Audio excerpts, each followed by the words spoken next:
ಜಾತಿ ಇಂಟ್ರೆಸ್ಟ್ನ ಪ್ರೊಟೆಕ್ಟ್ ಮಾಡೋ ಸಂದರ್ಭದಲ್ಲಿ ಖಂಡಿತ ಮಾಡ್ತೇವೆ. ಆದರೆ ನಮ್ಮ ಐಡಿಯಾಲಜಿ ನೇಷನ್ ಫಸ್ಟು, ನಮ್ಮ ಐಡಿಯಾಲಜಿ ಹಿಂದುತ್ವ. ಆ ಹಿಂದುತ್ವದ ಯಾರೇ ಬಂದರೂ ಹಿಂದುತ್ವದ ಅಡಿಯಲ್ಲೇ ಕೆಲಸ ಮಾಡಬೇಕಾಗತ್ತೆ. ಹಾಗಂತ ಸೋಷಿಯಲ್ ಜಸ್ಟಿಸ್ಸು ಅದು ತಪ್ಪಬಾರ್ದು. ಅದಕ್ಕೆ ಚರ್ಚೆ ಮಾಡುವ ಸಂದರ್ಭ ಇದಲ್ಲ. ಈಗೇನಿದ್ರು ದೇಶ ಉಳಿಸೋ ಚುನಾವಣೆ, ದೇಶ ಉಳಿಸೋದಕ್ಕೆ BJP ಬೇಕು.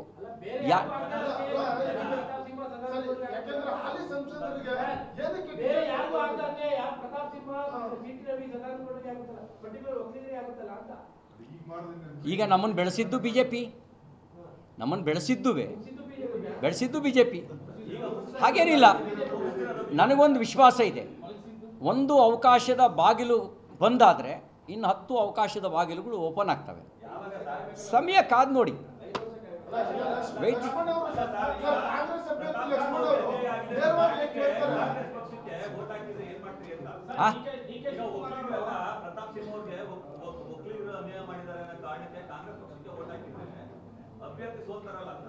ನಮ್ಮ ಒಕ್ಕಲಿಗರು ರಾಷ್ಟ್ರವಾದಿಗಳು, ನಾವು ರಾಷ್ಟ್ರವಾದಿಗಳು.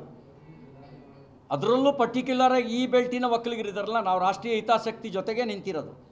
ಹಾಗಾಗಿ ನ್ಯಾಷನಲ್ ಇಂಟ್ರೆಸ್ಟು ಇಟ್ಕೊಂಡೇ ಒಕ್ಕಲಿಗರು ಓಟ್ ಹಾಕಿದ್ದಾರೆ, ಹಾಕ್ತಾರೆ. ಏದು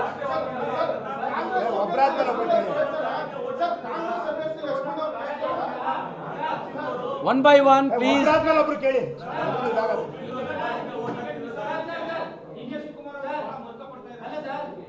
ನಿಮಗೆ ಓಟ್ ಹಾಕ್ಬೇಕಾದ್ರೆ ಒಕ್ಕಲಿಗರು ಅನ್ನೋ ಕಾರಣಕ್ಕೋಸ್ಕರ ಓಟ್ ಹಾಕ್ತಾರೆ. ನಿಮಗೆ ಓಟ್ ಹಾಕ್ತಾ ಇರೋ ಟೈಮಲ್ಲಿ ರಾಷ್ಟ್ರೀಯವಾದಿಗಳು ನೀವೇ ಸೆಟ್ ಮಾಡ್ಬಿಡ್ತೀರ ಜನಗಳ ಮುಂದೆ. ಹಾಂ ಹೌದು, ನಾವೇ ಅಜೆಂಡಾ ಸೆಟ್ ಮಾಡೋದು.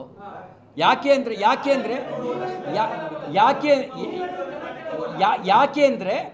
ನಾವು ಆ ಅಜೆಂಡಾ ಇಟ್ಕೊಂಡೇ ರಾಜಕಾರಣಕ್ಕೆ ಬಂದಿರೋದು. ನಾವು ಅಜೆಂಡಾ ಇಟ್ಕೊಂಡು ರಾಜಕಾರಣಕ್ಕೆ ಬಂದಿದ್ದೇನೆ. ನಾವು ರಾಷ್ಟ್ರೀಯ ಹಿತಾಸಕ್ತಿ ಅಜೆಂಡಾ ಇಟ್ಕೊಂಡೇ ರಾಜಕಾರಣಕ್ಕೆ ಬಂದಿದ್ದು. ನಾವು ಆ ಅಜೆಂಡಾನೇ ಎಕ್ಸಿಕ್ಯೂಟ್ ಮಾಡೋದು, ಮಾಡಿದ್ದೇವೆ, ಮಾಡ್ತೇವೆ. ಪ್ರಶ್ನೆ ಬಂದ್ರೆ ಬಹಳ ಸ್ಪಷ್ಟವಾಗಿ ಲೀಡರ್ಶಿಪ್ ಅನ್ನ ಯಾರು ತಗೋತಾರೆ ಅನ್ನೋ ಸಹಜವಾದ ಪ್ರಶ್ನೆ ಇದೆ. ಹಾಸನದಲ್ಲಿ ಬಿಜೆಪಿ ಲೀಡರ್ ಯಾರು, ಮಂಡ್ಯದಲ್ಲಿ ಬಿಜೆಪಿಯ ಲೀಡರ್ಶಿಪ್ ಯಾರು ತಗೊಂಡಿದ್ದಾರೆ, ಈ ಪ್ರಶ್ನೆ ಸಹಜವಾಗಿದ್ದೇ. 100% ಅಶ್ಯೂರೆನ್ಸ್ ಕೊಡ್ತೀನಿ.